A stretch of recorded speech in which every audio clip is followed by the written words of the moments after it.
So in Puerto Rico, by law, you need to age your rums in American white oak wood barrels. Oh, interesting. Yes, okay. it is interesting. Another thing that's by law, the barrels, they need to be used of spirits before. So other rum brands, they use barrels of whiskey, bourbon, but we purchase our barrels from Jerez, Spain, close to where you live. Wow. Yeah, because they were aging over there oloroso sherry wine. They're like, I think they're bigger than you, 500 liters. You can smell it. Go ahead, don't lick it though. Before the rum goes to actually age, we always start with the tanks that you see in front of you. They contain our distilled rum. You know, the distilled rum looks clear as water.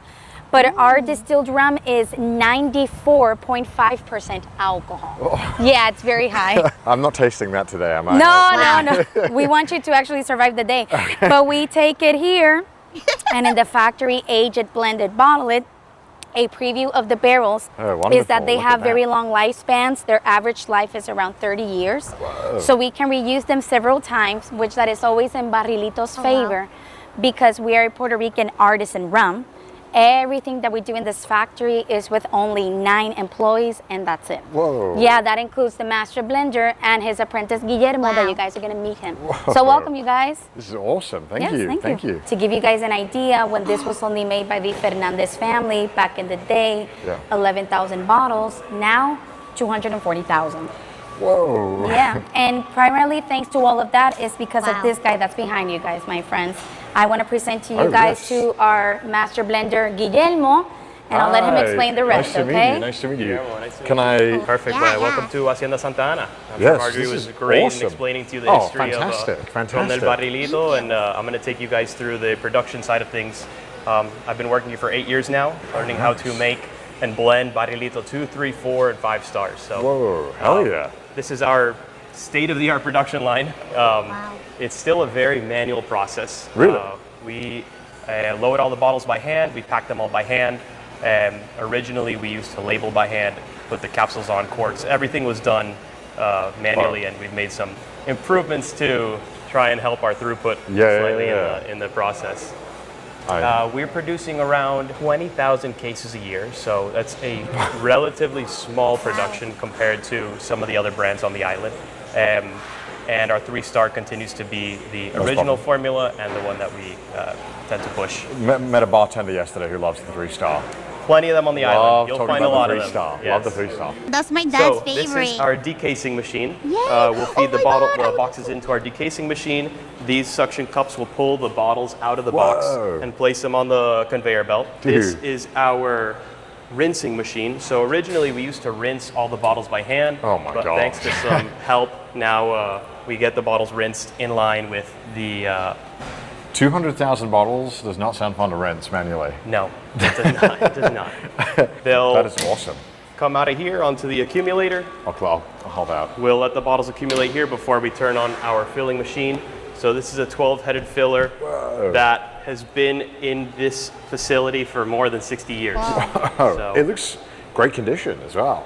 That's what you do with machines that work well. You try and maintain them to the best of your ability. So after that, we come to our capping machine. This is going to put the corks onto the bottles. Oh yeah, wow, look at that, little line of them. Yeah, that's our hopper, and then the corks get fed down this way where they get oh wow, look at that. Pushed into the top of the bottle. Oh, hell yeah. Finally, we have our capsule machine. So this will put the plastic capsules onto the bottle at the end, and it will heat shrink the plastic onto the bottle. And this is that lovely coquito that Sorry, I gotta tie we'll my send you when we get the chance. We started making coquito for the Christmas season of 2023, and it got so much buzz that we had to open up the production for the rest of the year. So this is going to the airport where we sell the majority of our coquito, because so many people who can't find it in the States want to obviously get coquito. Yeah, because I think a lot of people make it themselves, right? A lot of people make it themselves. That's the tradition. This is the convenience play. Yeah, okay.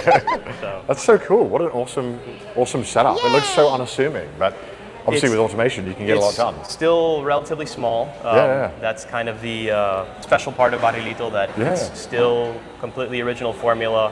Everything is done the same way. That's so cool. We go advancing in places that we can move quicker without compromising on the quality. Right. So I'm going to take you guys into the maceration room, where the magic happens. Oh wow, exciting. So this is your second day in Puerto Rico. This is my second day in Puerto Rico. It's hot. I've come to see it in a positive way of working here. He's trying his Yeah? best. This is my gym. Whoa, this is an interesting smelling gym. So Wow. this is our maceration room. Whoa. So the original formula that Pedro Fernandez came up with was based on a style of making cognac.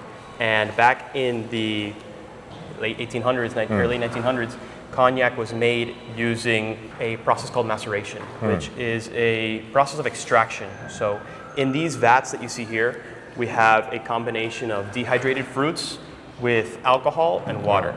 And that's going to sit for approximately 6 months while it goes concentrating that flavor. So Wow. think, dark, ripe fruit. Yeah. And once that's finished performing its extraction, then it's going to be diluted in this tank here, our blending tank, where we're going to have, again, alcohol, a very high proof, clear distillate, mixed in with the maceration, and then water. And all the water that we use on the hacienda is collected from the rain. So it's Oh, wow. all rainwater that we use in our process. We have a 40,000 gallon cistern below, so we're completely independent. It rains that much that you Rains. There's a saying that en man. Bayamón llueve todos los días. So that wow. means that in Bayamón it rains every day. Which, How old are these barrels? They look pretty old. Very rainy and place. yeah, these tanks are probably between 50 to 60 years old. Again, original white Wow. oak used in making these tanks. So Is there like a seasoning to them that you have to like you want to And try? it and rains the hard all the part time with there, the bro. wooden tanks is that if you don't maintain them full, they start to dry out, and the Yeah. separation between the staves leads to leaks and a much higher maintenance procedure. Once this tank is prepared, it's going to be pumped into our aging warehouses, where it'll reach a This looks 500 crazy. liter sherry Yeah. butt. Wow. Look at this. Yep. This is pretty cool. Yep. Look at Wow. Where the magic happens. that. Yeah, no kidding. So cool. This is one of our 6 aging warehouses on site. Each one has 3 racks, which has approximately 200 barrels each, so in total 3,600 barrels on site. Something unique about our process is the type of barrel that we use. So not only are these much bigger than your standard rum barrel, these are 500 liter barrels, but they were previously used to age oloroso sherry, so a type of fortified wine that's made in the Jerez region of Spain. So after aging sherry for several years, we'll bring the barrels over here, we'll fill them up, and they'll spend the rest of their life making barrilito 2, 3, 4, and 5. Not a bad life.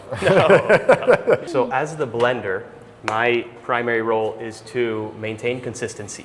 And when working with a product as delicate as barrilito, where we don't have many machines to help analyze the liquid, everything is done by taste and smell. Oh, wow. So very analog process. The process works by, an order comes in for 3 stars, let's say, and I will come into the warehouse with my list of barrels, the entire catalog, and I'll go selecting barrels based on their age. So 3 stars, a blend of rums from 6 to 10 years old. So typically I'll start with the youngest rum when making the blend. So I'll look for 6-year-old barrels, and I will take samples using a whiskey thief. Wow. What we put in the barrels to pull out the sample, to smell, taste, to make sure that the liquid is matching the profile of the product that we're trying to make. Pretty deep. You want to try it out? Sure. Why not? Thumb in here. Oh my Okay. God, just And like hang in on to this, Stardew and then Valley. drop this part into The whole thing? barrel. Yep. Oh, wow. And then we'll hear it start Stardew filling Valley up core. with liquid. So go from here or? Yep. All right. Oh, I can already feel. Oh, wow. You probably have to go a little farther down. This barrel's a little bit older than the rest. I think you're good to go. Okay, so I pull it up. Yep, you can pull it on out. And then I got some tasting Oh, I can glasses already. here. Yeah, there. It's wet, right? Yeah. Okay. You want to serve it too? Sure. Why not? Okay, Oh, so I wow. pour it and. Yep. All right. So this is ridiculous. my daily process of tasting it. That's the worst pour. There's parts of like this floor has been. I was going to say blessed I think with the all floor has types of tasted liquid. more of it than me. Okay, a little better actually. That There you one. go. I'll give you that. Perfect. Sorry, my hands are absolutely. I'll take this.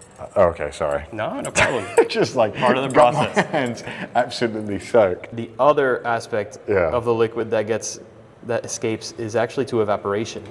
So I figured, yeah. As you can feel, It's hot as well. so- relatively warm in here, and so that's part of aging in a tropical climate. We experience around 8 to 10% evaporation in these barrels Whoa. every year. So You can imagine after a 6 to 10 year wow. aging process, we're left with around 60% of the barrel. So They're part of the process. stealing the rum from you. It's called the angel share. Move the liquid around. Mm-hmm. Look for the tears, las lágrimas. As they fall down the glass, that indicates to you the viscosity of the liquid, Oh, yeah. how much ethanol there is. Then we go to smell the liquid, get that bouquet of Ooh. oak, chocolate, toffee, and then finally go ahead and taste. I had the 3-star, but that one's really nice. I won't lie. It's a little different. That's pretty good. I like that one a lot. That's dangerous. So the interesting thing is the 3-star is the same liquid, just aged for less time in the Okay. barrel. So Feels like Grand Theft Auto, the amount of stars I'm going to get when I'm done drinking all this today. The amount of crimes I'm going to commit.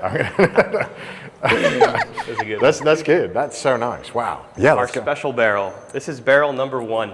Oh, wow. So this barrel was filled in 1952, and after 74 years, typically there would be no rum left. But this barrel is very special to us, so we continue to consolidate older barrels to maintain it full. So this barrel was filled in the year that the Estado Libre Asociado of Puerto Rico was established, so the year that Puerto Rico became a Commonwealth. Oh. And the Fernandez family were very strong supporters of the movement for independence at the time. So the year that they filled this barrel, they proclaimed and put in their will that this barrel will only be opened the year that Puerto Rico achieves its independence, and it'll be taken to the town square of Bayamon to open up and be shared among the people. That's awesome. So what a cool story. Beautiful history, and here she Wow. sits. So That's a special barrel. yes, very special. So we try to preserve it and keep the history alive. That's fantastic. Yeah. I love that. I'm not going to go near it, because if I tip it, I'll be responsible. Oh, man, they give me It's the one chills. barrel that I haven't tried yet. Really? Yeah, you want to preserve the quality? Actually, you're not allowed to, right? Yeah. They would be ruining it. Yeah, I wish the viewers could smell it. It smells so good in here. It's like really fragrant, really nice. Yeah, you're missing out, Mouse. It smells nice. It's great, because I'm in here and I smell awful, I but know. it still I need smells to go great. there in person. This is awesome. That's so cool. What an awesome process. It's a lot of fun. Industry's great. Yeah. Being able to work with your hands every day is special. I think that's kind of a lost art, and having such a direct impact on the final product is great. Well, I look forward to tasting all your hard work. Oh, I mean, that's thank you for the what I'm visit. going to do. Thank you so much. You guys are going to the tasting now? Yeah. I'll So thank pass you as this well, off. Mouse.